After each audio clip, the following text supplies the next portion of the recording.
Hello again, classy people, this is Josh the Top Hat Gamer, and this week I'm reviewing Fallout 4. The Fallout games are some of my favourite of all time.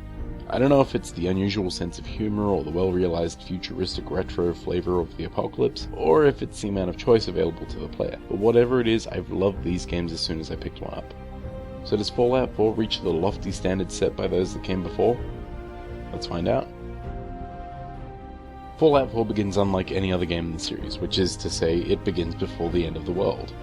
For the first time, we actually get to experience a glimpse of the pre-apocalypse life in the Fallout universe, but before long the bombs begin to drop and you and your partner and child must flee to one of the series' iconic vaults for safety. I don't intend on spoiling anything here, so I'll just say this. You find yourself emerging into the wasteland you used to call home with the sole intent of regaining something you lost. The story is reminiscent of Fallout 3's very personal plot, and I've got to say, while it's a fine plot, some may find their role-playing abilities stymied by the very restrictive opening. Though its writing and overall tone may not be quite as engaging as, say, New Vegas, Fallout 4 far exceeds it in at least a few other areas. For one, its visuals are a massive improvement on the last two games in the series. Character models, whether main characters or random NPCs, look far more natural, and conversations between your character and other characters are far more dynamic, in part due to the more impressive models, but also helped by a more active camera. It's not just the human models that impress me either. Every single enemy in the game is terrifying thanks to their updated, more realistic models. Ghouls have never been so upsetting before, they freak me out. The sound design in Fallout games is generally pretty good, usually featuring a solid, if limited, range of voice actors and plenty of old-timey tunes to wander the wasteland to. Fallout 4 sounds just as good, if not better, thanks to its excellent selection of music and its wider pool of quality voice acting talent.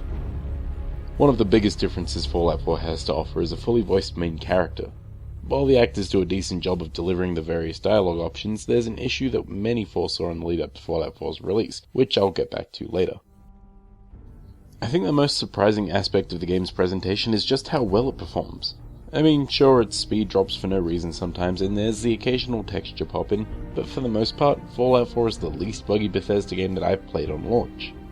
Like I said, it's not without some bugs here and there, but my own personal experience has been 90% bug-free, at least. So the game looks great, sounds amazing, and is surprisingly functional considering Bethesda's long heritage of broken-ass games. But how does it play? Well, that depends on what you're looking for in a Fallout game.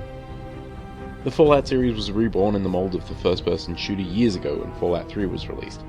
But despite having the look, these games never played particularly well as shooters. I'm glad to say this is no longer the case, as Fallout 4's shooter mechanics have been fine-tuned to a ridiculous degree, allowing you to play as action-focused as you like. The tighter controls and the inclusion of a dedicated grenade and melee button all contribute to making this game solid, purely on the grounds of being a shooter.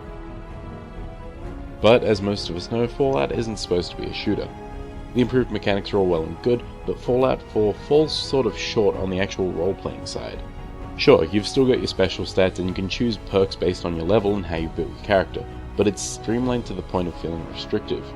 You can no longer put points into specific skills such as lockpicking or bartering, and while a lot of the benefits of these skills are covered by the new perks, it feels very shallow.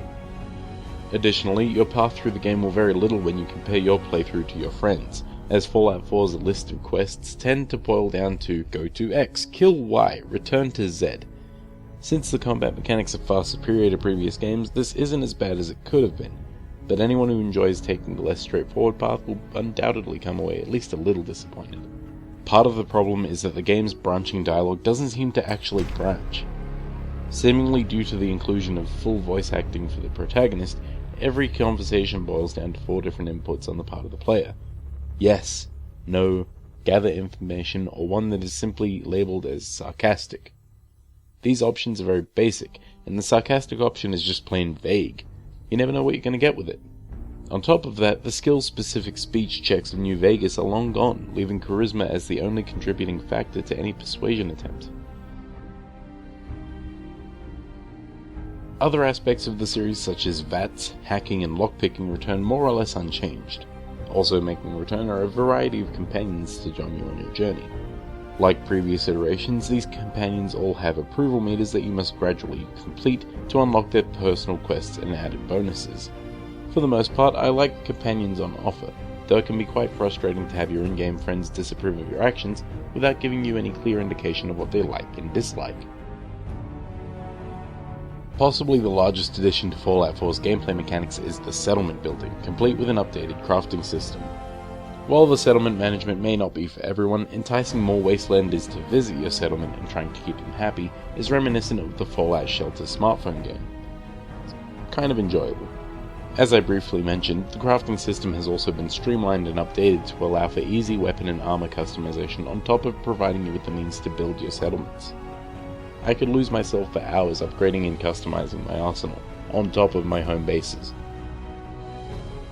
Lastly, it's great to finally see the series' signature power armor given a more unique feel, instead of just making it clothing.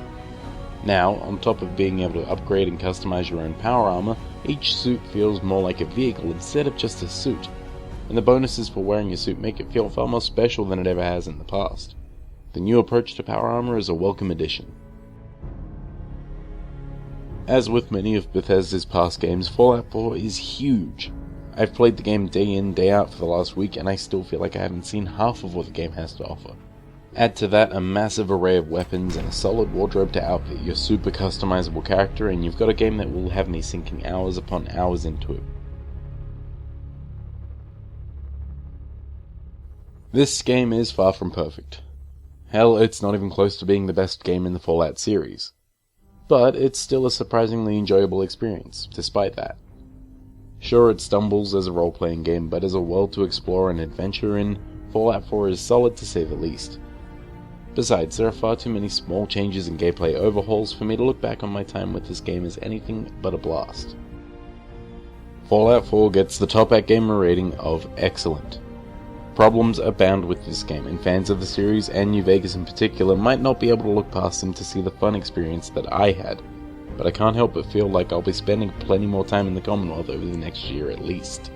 If you're brand new to the series, Fallout 4 serves as a solid jumping off point with its streamlined features. Series veterans should still check it out, if only to sink back into this weird and wonderful world. Thanks for watching. I hope you found the review informative. If you missed last week's review on Assassin's Creed Syndicate, click the annotation. Now, if you'll excuse me, I've got that uranium fever and it's really got me down.